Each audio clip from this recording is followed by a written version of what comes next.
എന്താ വേണ്ടേ? വേണം. ഇത് മതി. പാക്ക് ചെയ്യാം.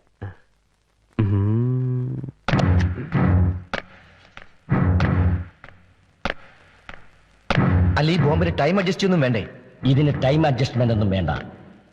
ഈ അടപ്പൊന്ന് തുറന്നാൽ നിമിഷങ്ങൾക്കകം എല്ലാം കത്തിച്ചാമ്പലാകും.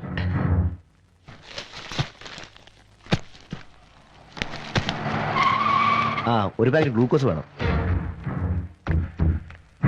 എത്രയായി?